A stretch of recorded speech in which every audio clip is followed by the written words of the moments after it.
দেখতে দেখতে রোজার সুন্দর দিনগুলো খুব তাড়াতাড়ি চলে যাচ্ছে।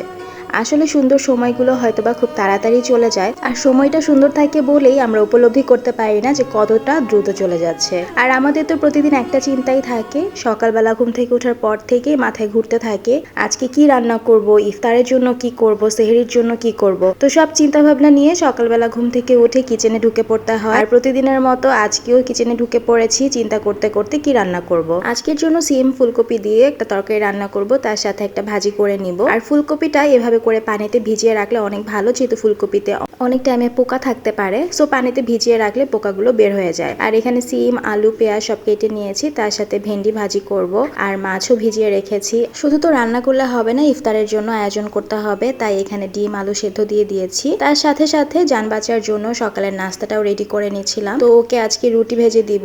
প্রতিদিনই যেহেতু ইফতারের জন্য ডিফারেন্ট কিছু করার ট্রাই করি, সো আজকে অন্যরকম কিছু করারই ট্রাই করেছি। ভাজা পোড়াটা যদিও ইফতারের সময় আমাদের সবারই অনেক বেশি ভালো লাগে, তারপরেও এবার রোজায় কিন্তু আমি ভাজা পোড়াটা কমই রেখেছি। হয়তো বা 2-1 দিন পর পর আমি ভাজা পোড়াটা করেছি, রেগুলারলি আমি ভাজা পোড়ার আইটেমটা রাখিনি। দুপুরের পর থেকে আসলে রান্না বান্নার জন্য কিচেনে ঢুকে পড়তে হয়, একদিকে রান্না করতে হয়, অন্যদিকে ইফতারের জন্য প্রিপারেশনস করতে হয়। তো এদিকেও এখানে মাছ মাখানো হয়ে গেছে, তার সাথে ভেন্ডিটাও ভাজি করে নিচ্ছি।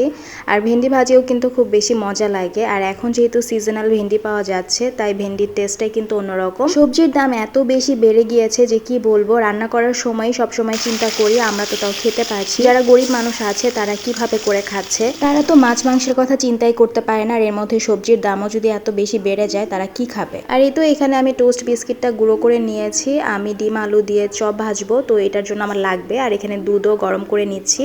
তো আমি ডিমটা আলুর মিশ্রণ দিয়ে কোট করে নিয়েছি। এখন আমি ময়দা গুলিয়ে নিয়েছি। প্রথমে আমি ময়দাটার মধ্যে ডিপ করে তারপর আমি এই যে বিস্কিটের গুঁড়োটার মধ্যে কভার করে নিব। তো আমি এক এক করে নিচ্ছি, আপনারা দেখতেই পাচ্ছেন আমি এভাবে করেই করব। প্রথমে যে ডিম আলুর চপটা সেটা আমি ময়দার মধ্যে ডিপ করে তারপর আমি এখন বিস্কিটের গুঁড়াটা এটার উপরে দিয়ে পুরোটা একদম কোট করে নিব। তো এই যে হয়ে গেছে কিন্তু, আর গরম গরম ভেজে নিব। তো এখানে জান বাচ্চার ফেভারিট যেটা আইটেম রান্না করব সেটা হচ্ছে পায়েস। তো ভাবলাম যে আজকে একটু মিষ্টি টাইপের আইটেম রান্না করি ইফতারের জন্য, তো এখানে আমি পায়েসটাও করে নিচ্ছিলাম। আর জান বাচ্চাকে আমি বলিনি যে আমি ওর জন্য কি রান্না করব স্পেশাল, তো যখন দেখেছে অনেক বেশি খুশি হয়ে গিয়েছিল।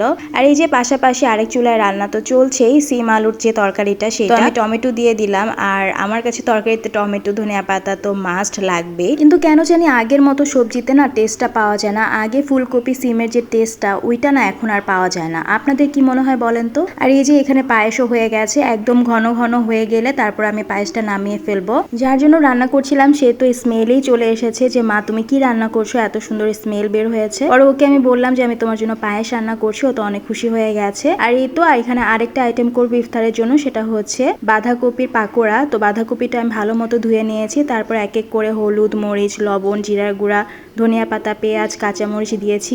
আর এটা একটু আঠালো ভাব আনার জন্য আমি বেসন দিয়ে দিয়েছি। আপনারা চাইলে ময়দাও ইউজ করতে পারেন, কিন্তু বেসন দিলে বেশি ভালো হয়। তো ভালো মতো করে মাখিয়ে রেখে দিচ্ছি। আর এখানে আমার পায়েসটাও হয়ে গেছে, পায়েসটাও ঢেলে নিচ্ছি বাটিতে। রোজাটা যেহেতু আমাদের সবার জন্য স্পেশাল, সে সাথে জান বাচ্চার জন্য, তাই জান বাচ্চার জন্য ইফতারে আমি কিছু না কিছু মজার আইটেম রাখা ট্রাই করি, যেটা দেখলে অনেক খুশি হয়ে যাবে। আর এই তো এখানে তরকারিও হয়ে গেছে, উপরে ধনিয়া পাতা দিয়ে দিলাম।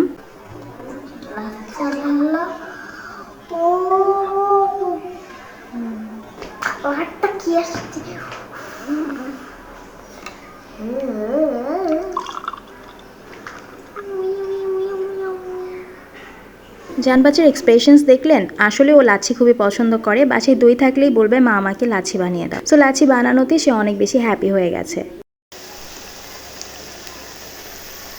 আজকের ইফতারেও বেশি তোড়জোড় করিনি, সিম্পল জিনিসই করেছি। এই যে বাঁধাকপির পাকোড়া, তার সাথে ডিমের চপটা করে নিয়েছি, আর ছোলা ভুনাও ছিল। তার সাথে জান বাচ্চার জন্য স্পেশালি পায়েস রান্না করেছি, ওইটা পরে খাবে। আর আছে ইফতারে ওর জন্য লাচ্ছি। ইফতারের পর ঘুরতে ঘুরতে একটু পরপরই কিছু না কিছু খেতে ইচ্ছা করে। আমার মতো আপনাদেরও কি সেমই হয়? আমারও তো ইফতারের সময় তেমন একটা কিছু খেতে না পারলেও ইফতারের পর দিয়ে যখন নামাজ পড়ে কাজ শেষ করে একটু রেস্টে যাই, তখন একটু পরপর মনে হয় এটা খাই ওটা খাই, এরকম হতেই থাকে। সো পায়েসটা যেহেতু ফ্রিজে রেখে দিয়েছিলাম, আর পায়েস কিন্তু গরম গরম খাওয়ার থেকে ফ্রিজে ঠান্ডা করে খেলে অনেক মজা লাগে, তাই না? ভাবলাম যে এখন যেহেতু একটু রেস্টে আছি, তাহলে একটু পায়েসটাও খেয়ে নেই। তারপর জান্নাতের বাবা কিছু জিনিস লাগতো সেগুলো নিয়ে এসেছে, আর আমাদের পছন্দের চকবারও নিয়ে এসেছে।